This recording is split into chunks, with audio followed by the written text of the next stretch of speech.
Hey everyone, welcome back. Today we're really diving deep into, well, a condition that can be a bit of a mouthful, pancreatitis-associated bile duct obstruction, PABO. When your dog's pancreas basically messes with its neighbor, the bile duct. Yeah, it's like a total organ party foul. Yeah. And the thing is, knowing how this thing unfolds day by day, that's what's crucial for us dog owners. And that's what makes this study, looking at 46 dogs, so intriguing. Gives us a real timeline of, well, you could say, trouble. Timeline of trouble. I like that. Okay, so back this up for me a sec. This wasn't just like some online poll, right? This was serious research. Oh, yeah, totally. This was done at a vet school, Virginia, Maryland, actually. They really dug into the medical records of these 46 dogs, all diagnosed with Pampepio. Okay, got it. The real deal. So what'd they find? What surprised you? Well, one of the biggest things was how the dog looks on the outside doesn't always match up with what's happening on the inside. So you see, when the bile duct gets squeezed like that, something called bilirubin, it kind of builds up in the blood. Hi, Billy Rubin. That's not a good thing, right? I'm ready for the bad news. Hit me. Well, it's not great, but here's the thing. They found that often the highest levels of that bilirubin, it happened around 9 days after the dog first started acting sick. 9 days in. But, I mean, shouldn't they be on the mend by then? See, that's what's so interesting. Like, on the outside, your pup might be acting almost back to normal. Eating again, no more tummy troubles, maybe the fever's gone. But inside, that bile duct traffic jam, it might just be hitting its peak. Okay, so no resting on your laurels with this one. Yeah. You really need a vet on this, don't you? Absolutely. Early diagnosis and then keeping a close eye on those blood tests, that's critical here. Like checking the traffic report, even if your GPS says you're in the clear. You know, sometimes those backups last longer than you think. Makes sense. So speaking of what vets are looking at, let's talk survival race. Because PABDO, it doesn't exactly sound like a walk in the park. Any good news there from the study? Actually, yeah. Good news first, right? So 79% of the dogs in this study, they survived.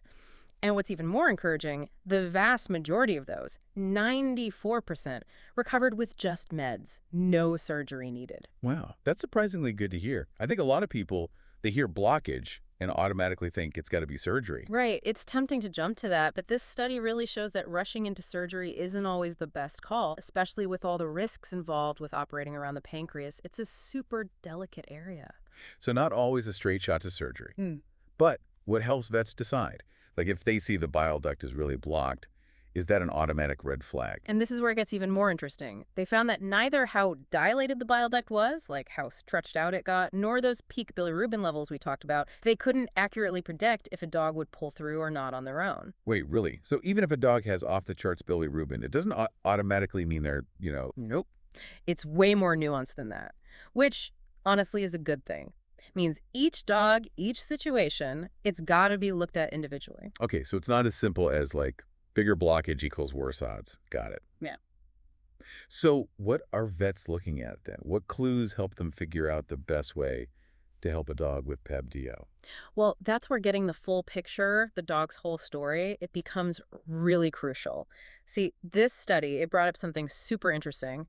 A lot of these dogs with PABDO, it wasn't just a one-time thing for them. They actually had signs of chronic pancreatitis, like hiding under the surface. Oh, wow. So it's like finding out there were all these missing chapters in their medical history. Exactly. And those missing chapters, they can totally change how we approach treatment.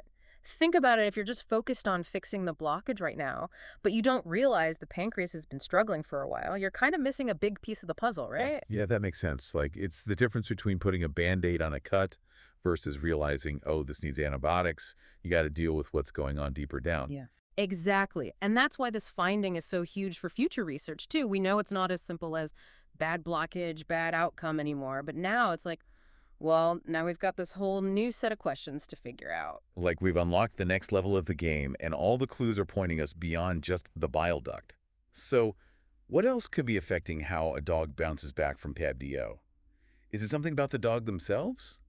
Like their genes? It's a great question. Like, could certain genes make some dogs more prone to pancreatitis to begin with?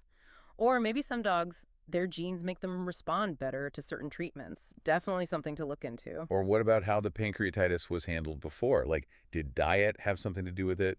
Were there other underlying issues that weren't really addressed? It really is fascinating, isn't it? Just goes to show every dog, every case, it's unique.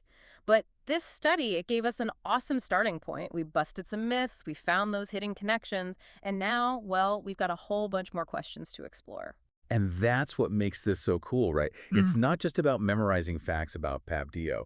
It's realizing that even with something vets see pretty often like pancreatitis, there's always more to discover.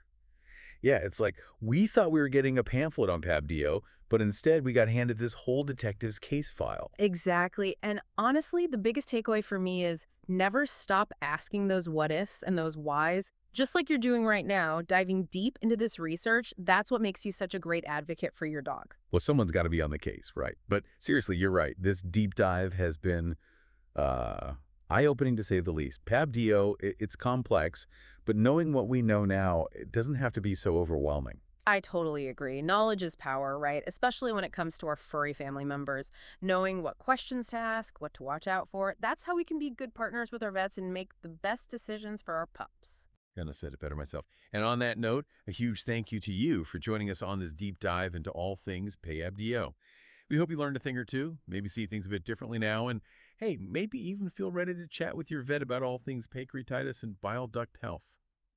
Until next time, keep those brains working and those tails wagging.